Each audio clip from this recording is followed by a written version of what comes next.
Ya, Assalamualaikum warahmatullahi wabarakatuh. Ya, kembali dengan saya Tora Farudin untuk mata kuliah Logika Matematika. Menunya adalah relasi ya. Atau pokok bahasan kita kali ini adalah relasi. Ya, jadi materi ini akan kalian dapatkan setelah asesmen 1 ya. Bagaimana perasaannya setelah mengikuti asesmen 1? Ya, sudah tahukah tujuan hidup Anda ya? Sudah siapkah dengan ketatnya kompetisi di dunia kerja? Ya, nanti kita akan bahas di sesi sinkron saja ya. Oke. Nah, contoh relasi itu salah satunya ini ya. Jadi nanti kalau kalian eh, mengikuti kurikulum yang ada di kita ya, salah satunya nanti adalah kalian akan menemukan relasi antar tabel ya. Di dalam basis data kita mengenal bahwa data itu disimpan dalam bentuk tabel-tabel dan mereka saling berrelasi. Contohnya ya, ini ada konsumen dan ada mobil ya. Jadi satu konsumen itu bisa punya banyak mobil ya. Nah, begitupun juga dengan satu jenis mobil tertentu ya. Itu bisa dimiliki oleh banyak konsumen. Sehingga relasinya adalah ada di tengah di sini. Jadi tabel transaksi konsumen dan mobil, kira-kira itu. Ya, nanti kalian akan belajar ini ya di bahasa query terstruktur ya. Bentuknya seperti ini ya. Ada select, jadi ketika kita sudah menyimpan di tabel, nanti ketika kita ingin mendapatkan kebalikannya, kita bisa pakai select bintang from tabel dan sebagainya. Nanti akan kalian pelajari di bahasa pemrograman yang query ya, query terstruktur. Nah, jadi di materi logika matematika kali ini kita akan menjelaskan mengenai konsep relasi. Apa itu? Yaitu untuk menggambarkan hubungan antara dua anggota himpunan ya. Misalnya A dengan B. Kita bisa menggunakan pasangan berurut atau order pair. Elemen pertama adalah A dan yang kedua adalah B. Maka relasi antara dua buah himpunan yang demikian ini disebut dengan relasi biner.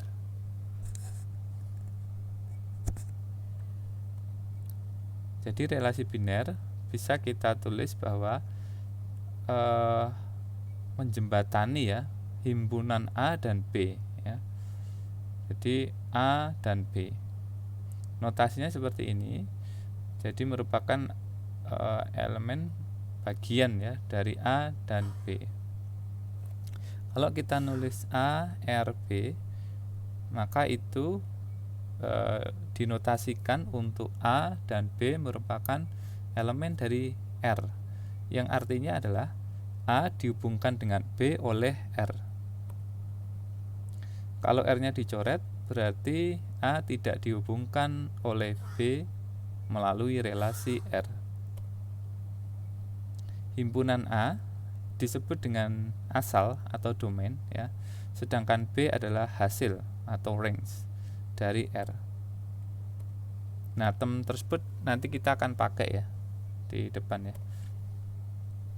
Contoh, misalkan P adalah sebuah himpunan terdiri dari 3 anggota, 2, 3, dan 4, serta Q adalah 2, 4, 8, 9, 15. Maka kita bisa definisikan relasi dari P ke Q seperti ini. Jadi P, Q itu merupakan atau dihubungkan oleh relasi R gitu ya.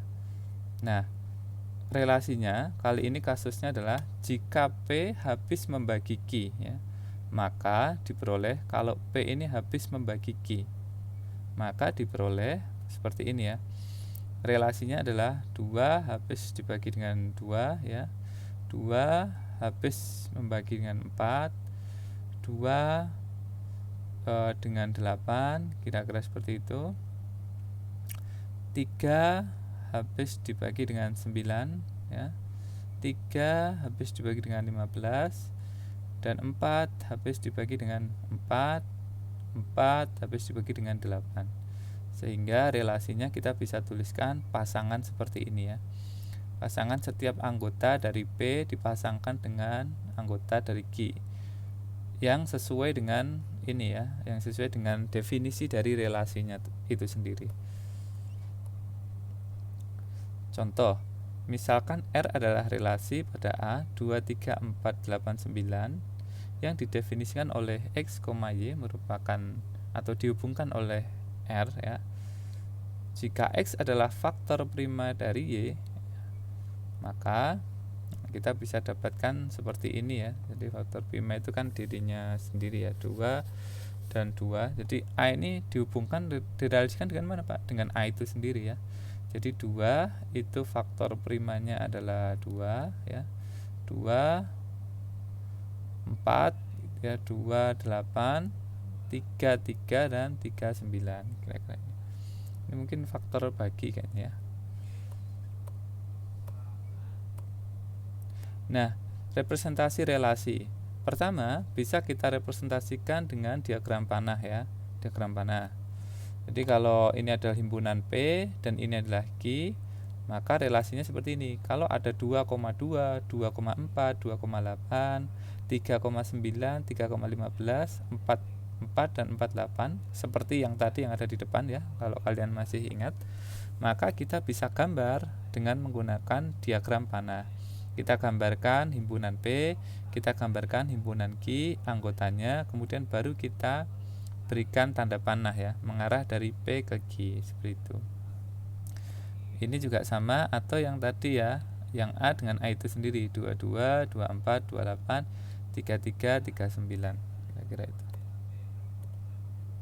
Nah, jadi ini tadi kita bisa tulis seperti ini menggunakan notasi 2,2 atau kita gambar dengan diagram panah ya. Lalu berikutnya adalah dengan menggunakan tabel. Nah, kalau menggunakan tabel berarti kolom pertama dari tabel menyatakan daerah asal ya atau domain ya, tadi kita ingat. Sedangkan kolom kedua menyatakan daerah hasil ya atau range ya. Nah, sehingga seperti ini. Kalau untuk contoh yang tadi ada dua buah ini ya, P dan Q, maka kita akan tulis tabelnya punya dua kolom ya, P dan Q. Di mana ini adalah relasinya 2 ke 2, 2 ke 4, 4 ke 4, 2 ke 8, 4 ke 8, 3 ke 9, 3 ke 15 dan sebagainya. Bagaimana kalau dengan dirinya sendiri Pak? Ya berarti kita tulis A dengan A ya. 22, 24, 28, 33, 33. Seperti itu kira-kira ya. Jadi tadi dengan diagram panah, yang kedua bisa dengan tabel. Ya, ini bisa kita tulis dengan notasi seperti ini juga ya, yang tadi. Oke, berikutnya adalah dengan metrik. Kalau dengan metrik, maka kita bisa sajikan seperti ini ya. Jadi ini adalah kalau A itu punya anggota, maka kita bisa tulis misalkan anggota 1, anggota ke-1, A2 adalah untuk anggota kedua dan sebagainya sampai M sejumlah anggota dari A.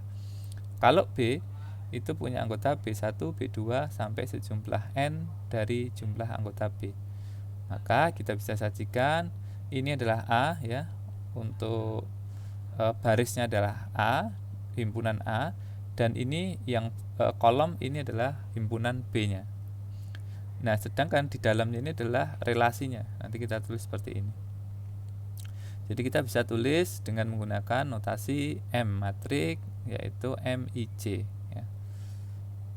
Kalau A1 ke B1 maka M11 gitu ya. A1 ke B2 maka M12. Kira-kira seperti itu. Nah, di mana? Lah terus isinya M itu apa Pak? Isinya M ini sebenarnya hanya ada dua kemungkinan ya.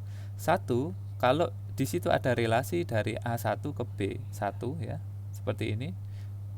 AI ke BC ada relasi, maka kita berikan di sini 1. 0 kalau dia AI dan BC-nya adalah 0 ya, tidak ada relasi. Seperti itu. Contoh ya. Kalau kita punya tadi ya 22, 24, 44, 28, 48, 39, 3, 15. Nah, sehingga P-nya adalah 2, 3, 4, Q-nya adalah 2, 4, 8, 9, 15, maka dapat dinyatakan dengan matrik tadi kita ingat matriks itu ada yang baris dan kolom ya. Pertama berarti kita punya ininya ya, punya barisnya ya. Di sini berarti 2, 3 dan 4. Nah, di sini ini isinya adalah 2, 4, 8, 9, 15. Nah, kalau ada hubungan itu ditulis dengan 1, kira-kira seperti ini ya. Kalau tidak ada hubungan ditulis dengan 0. Dan yang terakhir adalah representasi relasi menggunakan graf berarah ya. Jadi direpresentasikan dan menggunakan graf berarah atau direct graph atau digraph. Graf berarah tidak didefinisikan untuk merepresentasikan relasi dari suatu himpunan ke himpunan lain. Contoh ya, misalkan kita punya relasi seperti ini, maka kita bisa tulis ini elemennya ada apa saja nih anggota ini. Ada A, B, C, D Pak ya, berarti kita tulis ada titiknya ya, ada titiknya, ada simpulnya A, B, C dan D. Nah berikutnya adalah ada itunya apa, kita tarik garis ya dari A ke A, kita A ke A, sisinya dari A ke A ke B gitu ya, terus ada B ke A, terus ada B ke C gitu ya, C ke D dan sebagainya. Kita bisa gambarkan seperti ini ya, graf berarah.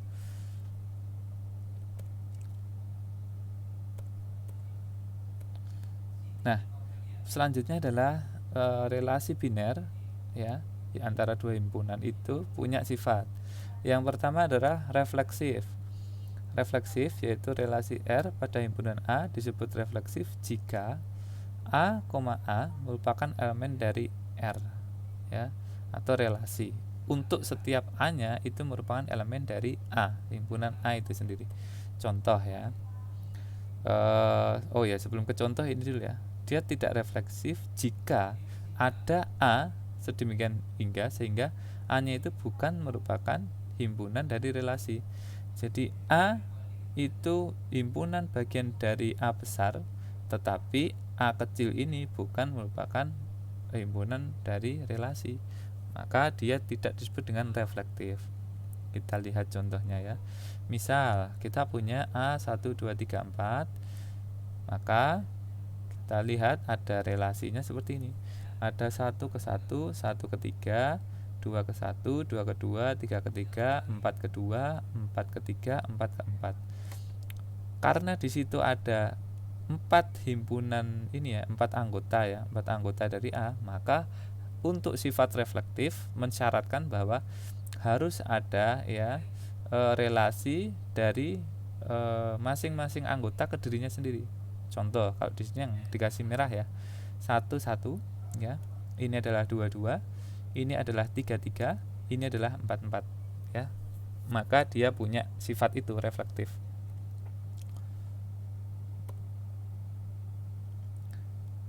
Nah, sedangkan kalau relasi R2 ya, kita punya seperti ini. Dengan A 1 2 3 4, R2-nya 1 1 2 2 2 3 4 2 4 3 4 4. Ini tidak bersifat reflektif. Kenapa? Ya, karena ada salah satu anggota yaitu 3,3-nya itu tidak ada ya. Relasi 3 dengan 3 itu tidak ada. Sehingga dia bukan atau tidak mempunyai sifat reflektif. Nah, kalau kita gambarkan dalam bentuk matriks, maka akan terlihat seperti ini. Kalau dia reflektif itu maka akan ada diagonal ya. Diagonal utama ini nilainya 1 ya. Kenapa? Karena itu ke dirinya sendiri ya. Misalkan ini A1 ke A, B ke B gitu ya, C ke C, D ke D, kira-kira gitu.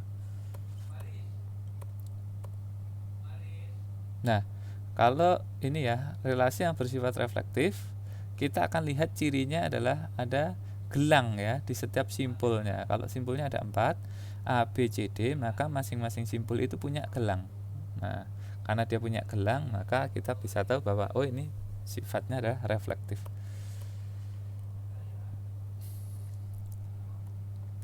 Nah, berikutnya adalah transitif atau menghantar. Relasi R pada himpunan A disebut menghantar jika ya A, B merupakan elemen dari R dan B, C merupakan elemen dari R, sehingga A, C ya. Kita lihat yang depannya ya, A, C. Karena dihantarkan oleh B, jadi kita ada relasi A dan C-nya. Nah, seperti itu. Contoh ya. Misalkan 1 2 3 4, relasi R didefinisikan seperti ini ya. Ada 21, 31, 32, 41, 42, 43. Ini disebut dengan menghantar. Kenapa? Karena kita lihat ya, ada enggak nih pola A, B ya, relasi A, B dan relasi B, C serta A, C. Nah, kita lihat aja yang depannya. Di sini ada 4 3 3 1 sehingga dihantarkan oleh nilai 3 ini ya. Sehingga ada 41. Benar ya? 41 ya. Nah, karena ada pola seperti itu, maka ini disebut dengan transitif atau menghantar ya. Contoh, kalau ini tidak menghantar, kenapa? Karena kita lihat ya, 2 3, 3-nya tidak ada ya. 2 4 4 2. Ini ada tetapi tidak ada 22 di sini ya. Tidak ada 22. Terus berikutnya misalkan kalau kita mau 42 dan 24. Nah, maka enggak ada ininya ya, gitu ya. 4-4-nya tidak ada ya, 4-4-nya tidak ada.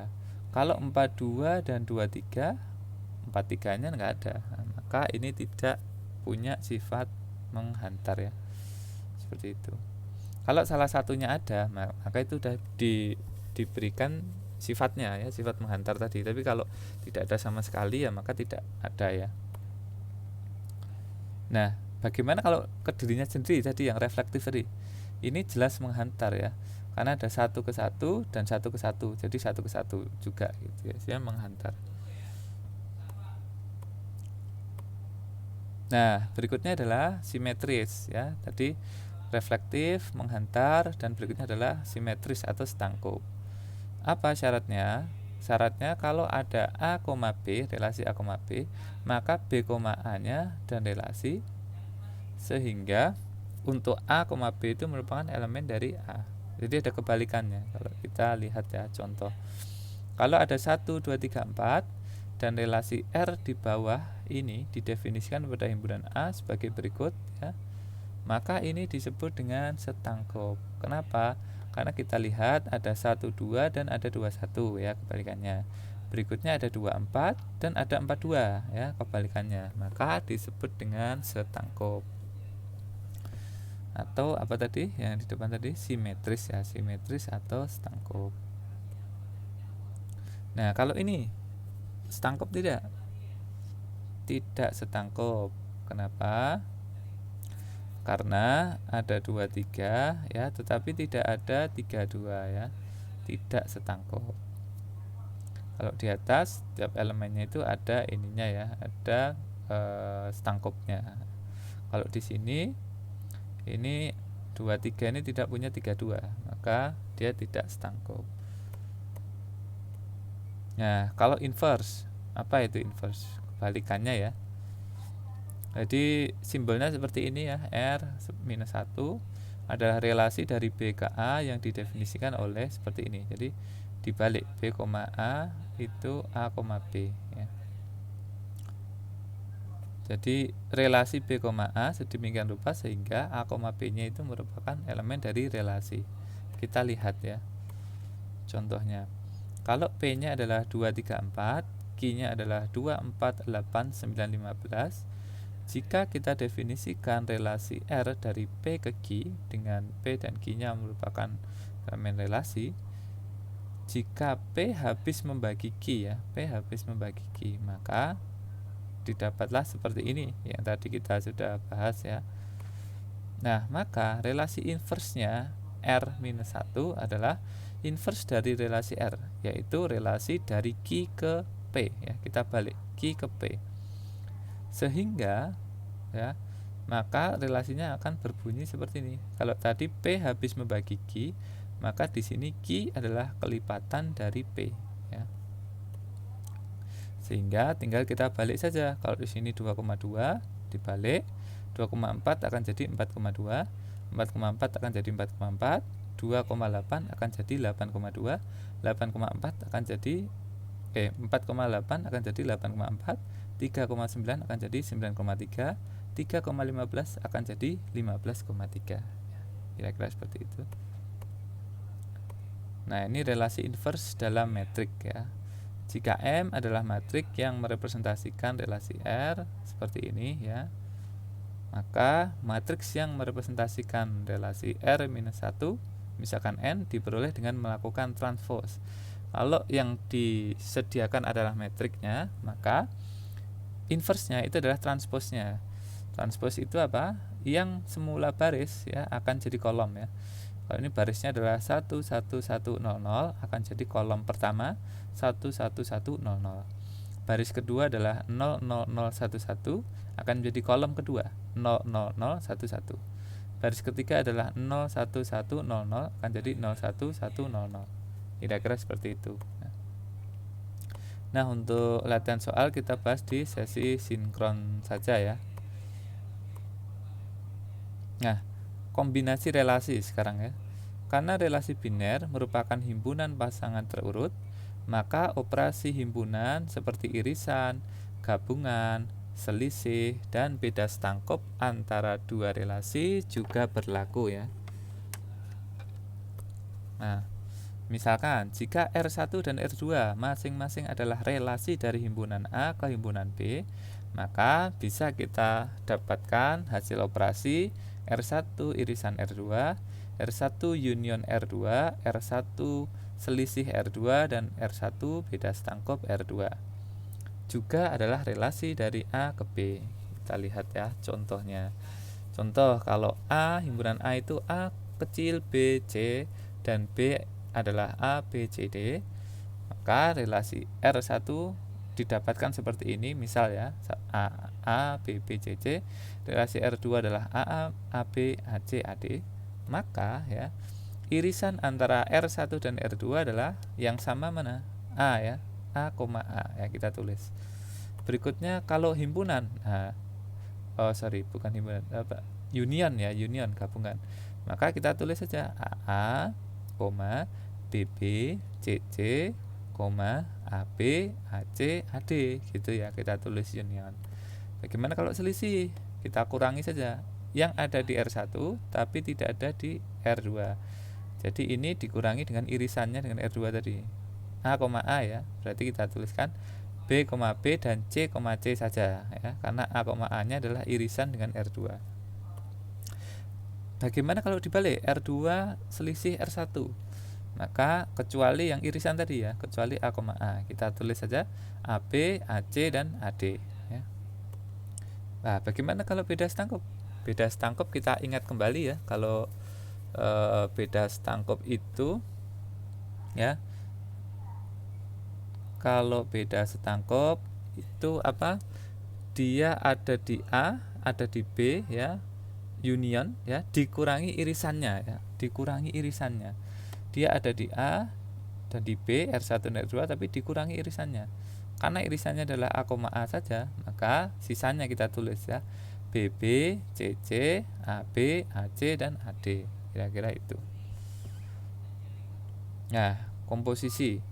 Misalkan R adalah relasi dari himpunan A ke himpunan B, dan S adalah relasi dari himpunan B ke himpunan C.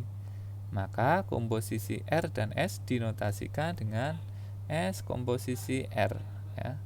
Adalah relasi dari A ke C yang didefinisikan oleh seperti ini ya. A, C, A merupakan elemen dari A, C merupakan elemen dari C.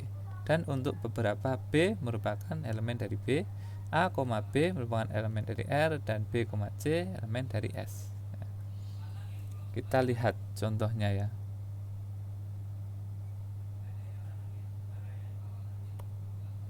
Misal ya, R adalah 1, 2, 1, 6, 2, 4, 3, 4, 3, 6, 3, 8 adalah relasi dari himpunan 1, 2, 3 ke 2, 4, 6, 8 ya. Dan S itu diketahui adalah 2, U, 4, S, 4, T, 6, T, 8, U. Ini adalah relasi dari himpunan 2, 4, 6, 8 ke S, T, dan U ya. Maka komposisi relasi R dan S adalah, kita tulis S dulu ya, S komposisi R ya. Komposisi relasi R dan S adalah seperti ini. Tadi kita ingat ya, R-nya tadi adalah 1 2 1 6 2 4, maka diteruskan ya. Intinya ini nanti diteruskan 1 2 2U gitu ya, berarti 1U. 1 6 6T berarti 1T. 38 8U ya, berarti 3U. Jadi kita gambarkan seperti ini ya, 1 2 3 ke 2 4 6 8 ya. 1 2 3 ke 2 4 6 8 dengan relasi seperti ini kita gambarkan. Dan berikutnya dari 2 4 6 8 ya ke ST dan U. Nah, maka komposisinya adalah S R, komposisi S adalah R dulu dilakukan ya. 1 ke 2, 1 ke 6, 1 ke 2, 1 ke 6, 2 ke 4, 3 ke 4, 3 ke 6, 3 ke 8, dan berikutnya di sini ya, dari 2 4 6 8 ke STU. Jadi kan didapat ya 2 ke U ya, 4 ke S, 4 ke T, 6 ke T, dan 8 ke U. Maka sebenarnya bisa kita lihat kalau dari sini ya, 1 ke 2 ke U. Jadi 1 ke U, 1 6 T. Jadi 1 ke T, 3 6 T ya, ada 3 8 U gitu ya. Ada juga ya. Jadi ada 3 kalau yang dari sini ya, lanjutannya ya. Tapi dari sini juga ada 2 4 4S gitu ya, 24 4T gitu ya. 34 4T, 36 6T, 38 8U ya. Kira-kira ini komposisinya ya. Oke, saya kira itu. Terima kasih ya. Kita akan jumpa di sesi sinkron. Jika ada pertanyaan silahkan dicatat dan ditanyakan. Terima kasih. Assalamualaikum warahmatullahi wabarakatuh.